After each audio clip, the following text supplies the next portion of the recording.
or a devotee, one who is actually interested in advancing spiritually, should not mingle with those who are simply interested in maintaining the body by means of the so-called advancement of civilization. Those who are interested in spiritual life should not be attached to homely comforts in the company of wife, children, friends, and so forth. Even if one is a grihasta, he has to earn his livelihood. He should be satisfied by collecting only enough money to maintain body and soul together. One should not have more than that, nor less than that. As indicated herein, a householder should endeavor to earn money for the execution of bhakti yoga. Shravanam kirtanam Vishnu, smaranam padasevanam, archanam bandhanam dasyam, sakyam atmanivedanam. A householder should lead such a life that he gets full opportunity to hear and chant. He should worship the deity at home, observe festivals, invite friends in, and give them prasad. A householder should earn money for this purpose, not for sense gratification. Translation. Those who are interested in reviving Krishna consciousness and increasing their love of Godhead do not like to do anything that is not related to Krishna. They are not interested in mingling with people who are busy maintaining their bodies, eating, sleeping, mating, and defending. They are not attached to their homes, although they may be householders, nor are they attached to wives, children, friends, or wealth. At the same time, they are not indifferent to the execution of their duties. Such people are interested in collecting only enough money to keep body and soul together. We are reading this morning from the 5th canto of the Srimad Bhagavatam, which is the beautiful teachings of Lord Rishabhdev to his 100 sons. Lord Rishabhdev is an incarnation of the Supreme Personality of Godhead, Narayan. And therefore what he speaks is of absolute authority. And it is meant for the welfare of all living beings. You see, today there are so many counselors, there are so many philosophers, there are so many psychologists. Everyone has their opinion. Everyone has their approach of how to create a peaceful situation within our own minds and within society. But what we are reading today is not just another opinion. It is the supreme absolute word of God. When Krishna speaks, Dharamam tu shakshat bhagavat paranitam, religion is created by his words. And from this 5th canto of the Srimad Bhagavatam, chapter 5, Lord Rishabhdev, he is playing the part in this incarnation of a perfect father, a perfect king, and a perfect devotee.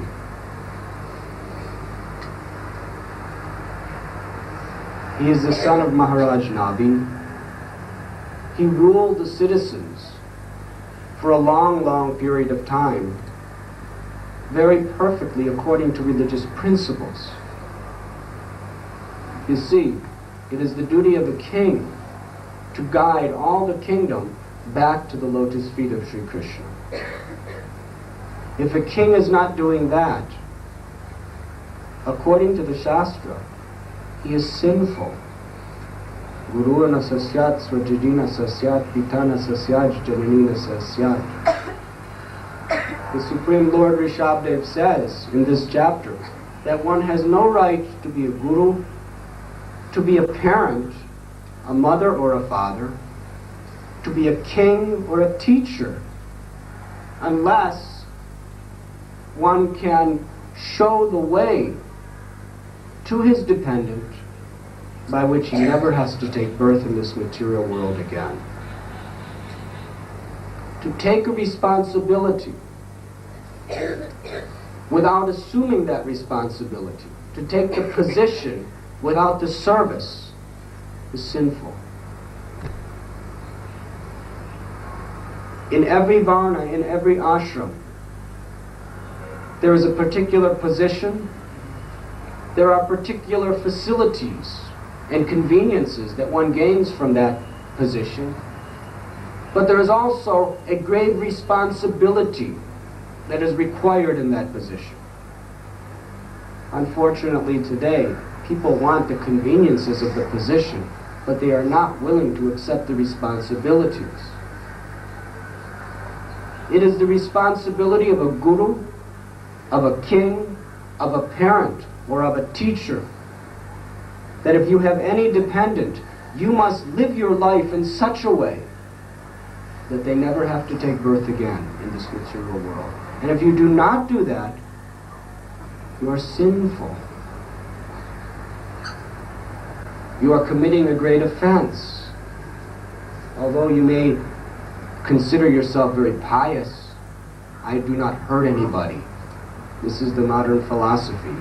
I do my service, I do my work, I maintain my family, and I do not hurt anybody. Therefore, I'm a good man.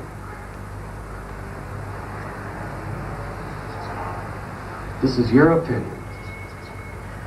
But this is not God's opinion. And ultimately, the laws of nature that you are under are not your laws of nature. They are God's laws of nature. Being not hurting anybody is not your responsibility. Your responsibility is by your example, by your words, to be helping everyone who is influenced by you to come closer to God. That is your responsibility. Whether you are a grihasta, or a vanaprastha, or a brahmachari, or a sannyasi. Whether you are a brahmin, a kshatriya, a vaishya, or a sudra. Whatever sphere of influence we have over others, we must help them become Krishna conscious. And here it is explained by Lord Rishabdev that you cannot help another become Krishna conscious unless you yourself strive very diligently to revive your own Krishna consciousness.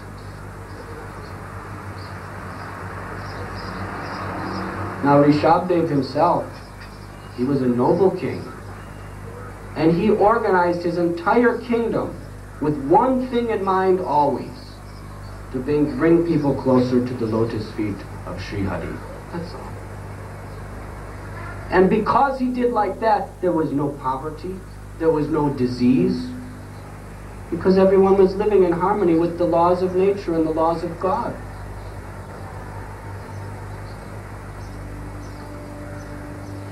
The problems in this world are all petty problems. Sometimes Srila Prabhupada would give this example, that the problems in this world that everyone are trying to deal with, they are all 5 pice, 2 rupee, 3 rupee problems. And everyone's working so hard to solve them. But if you have 100 crores of rupees, do you have any 2 rupee or 3 rupee problems? Krishna is that 1 crore of rupees. When you have Krishna, you have no problems. Everything is solved. The only problem is we do not have Krishna. Bhakti-Siddhanta Saraswati Thakur often says, the only problem is a lack of Krishna consciousness.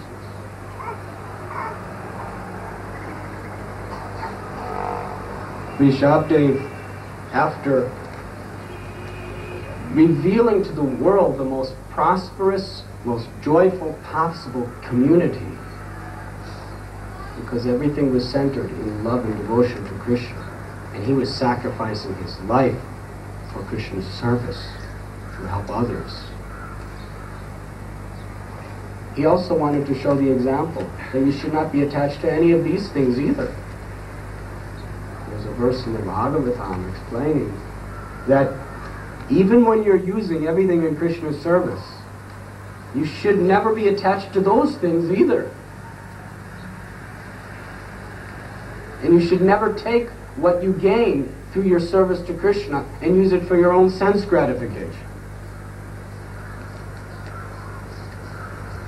Richard Swami Maharaj was explaining yesterday how Srila Bhaktipada is very much anxious to make sure that we are attached only to Krishna and his service, not to any of the facilities that may come through our service, because that is another entrapment of Maya.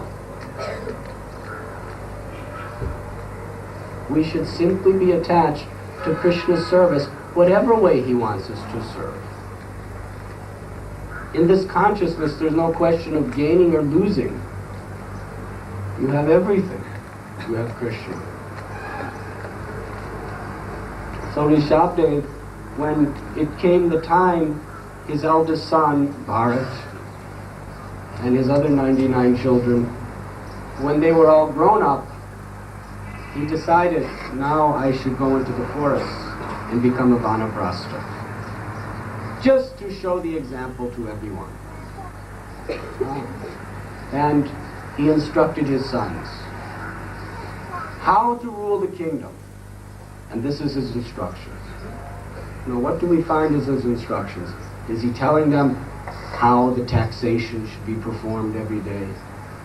How the military should be organized every day?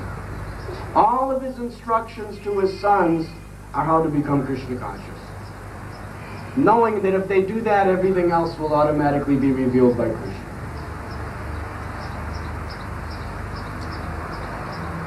And here he is explaining, knowing that many of his sons, not all, but many of them will be grihastas, he's explaining specifically the duty of grihasta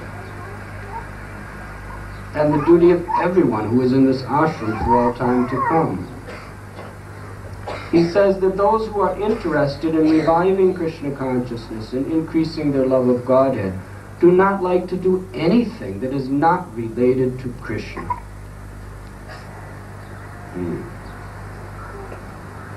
Illicit sex, intoxication, gambling, meat eating, these things can never be related to Krishna. They are related to death. We want to be related to life. Krishna is life. Maya is death. Of course, these are the grossest, most terribly atrocious forms of sinful activity, where an enormous amount of sinful reaction will come into our lives. But even on a subtle level, a devotee is always conscious that whatever he does has a relationship to Krishna, favorably, positively. People ask, what is wrong with watching the television? What is wrong with it? Is it related to Krishna? Is the subject matter Krishna? Is the subject matter going to help you in your service to Krishna, in your meditation on Krishna? If it isn't, it's no relationship. It is simply a disturbance. It is simply a diversion. A real grihasta, everything he does is related to Krishna. And everyone he mingles with in his social life are those persons who will help him to increase his Krishna consciousness. Mahat sevam dwara mahura vimoktes tamo dwaram yoshita shangi shanga. This was the verse before. Rishabdev says that by serving the great souls, the doors to liberation are opened wide. But by associating, by mingling with people who are too much attached to sense enjoyment, the doors to modwaram, to ignorance, the doors to a hellish existence are opened wide.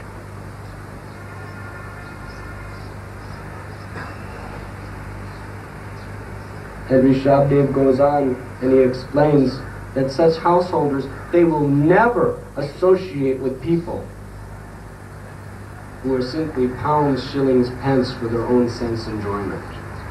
They will always be seeking out the association of sadhus. They will always be anxious to render service to such sadhus. And by such association, they are not attached to their homes. They are not attached to their wives, children, friends, or wealth. Now, how is this possible? How to live with wife, children, friends, and not be attached? Is it possible? What it means is not to be attached according to your own conceptions, not to be attached to associating with these facilities for your sense gratification. But we should be attached to our Krishna conscious duties that we have to them.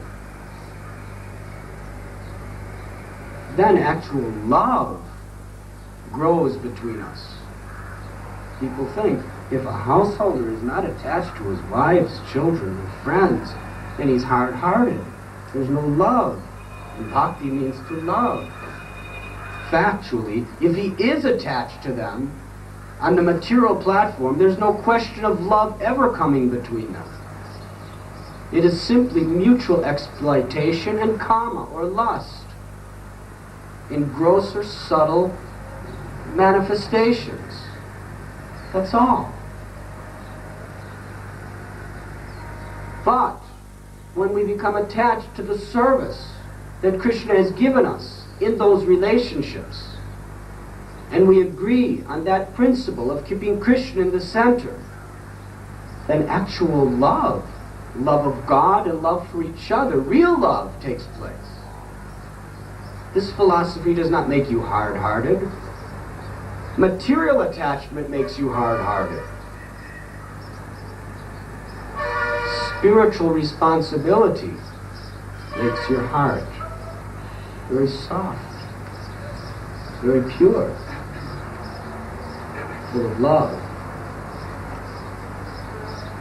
It is explained here, they are not indifferent to the execution of their duties. They understand what their duties are for. In Grihastha life, most of the day the man is simply working for money. Rishabdev explains, Nunam pramata kurute vikarma yat indriya kritya apranoti. The people in this world, they are so mad after money. They are so mad after sense gratification. They're intoxicated in illusion by this madness. Everyone is thinking, I need more and more and more. In Bombay we see people are not content with a simple job, making what he needs and associating with saintly persons. People, they want 1 job, 2 jobs, 3 jobs, 4 jobs, 5 jobs, 6 jobs, whatever they can get, more and more money. And they don't have time for anything but making money.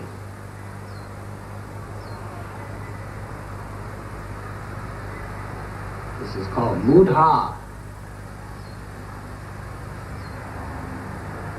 Namam duskritinor mudha. Working like an ass. For what? For sense gratification. What is he utilizing that money for? Some people think work is worship. It could be or it could not be. It depends on what you do with your money. If we're simply working and saving, there's so many insects that the ants, they store their food in their hive. Bees also. They store their honey in their hives. And squirrels, we see, they fill their mouth with all things and store them in a secret little hole in a tree.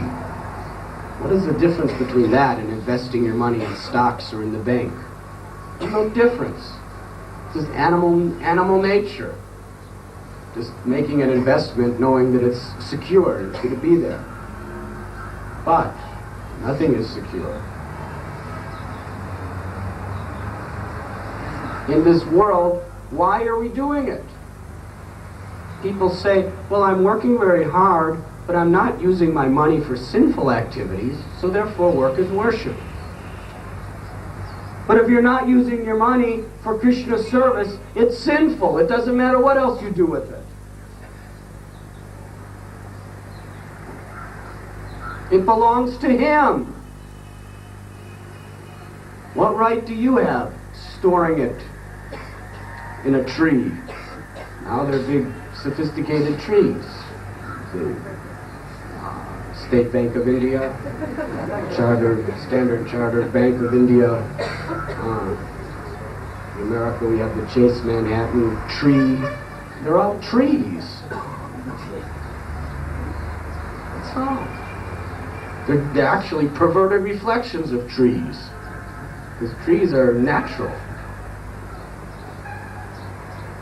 Trees don't suffer when there's a depression. But banks, they're finished. You're better off putting your money in a tree. So this is human civilization. Just a bunch of squirrels running around, putting as many nuts in their mouth and then going to some tree and stashing it, thinking it'll be here tomorrow. And they're thinking, I'm a very good man, work is worship, I'm holy, I'm a sadhu. These sadhus in saffron, like Maharaj here, they're useless. They're not storing anything in any trees, doing anything.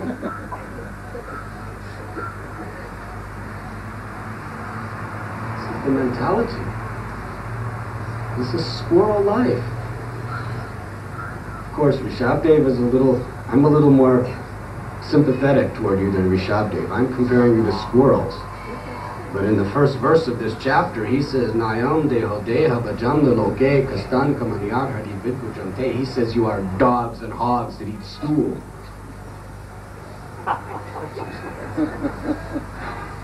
Because sense gratification, according to Rishabdev, is nothing but stool. We've used the example Prabhupada has given us. There's wet stool, dry stool. Hogs and dogs, they love wet stool. They do not like dry stool. It has no ras, it has no juice. Succulent. So, for us, stool is stool. Sense gratification, things that are very nice, we think, oh, this is very nice. And things that are against our sense gratification, we want to avoid it as far as possible. But actually, what is the difference? According to Rishabdev, all sense gratification is nothing but stool, meant for dogs and hogs and people who are of that consciousness. Therefore, it is explained here by Rishabdev that people, they perform their duties, but they understand that their duties are always related to Krishna.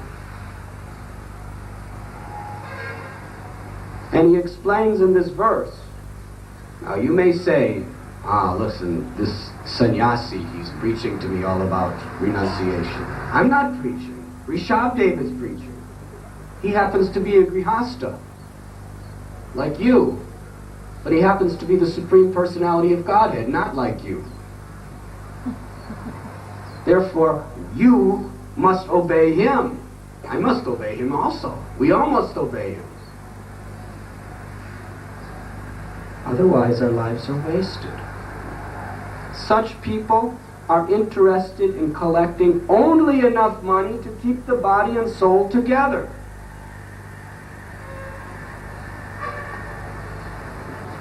They are not interested in having elaborate arrangements in their homes.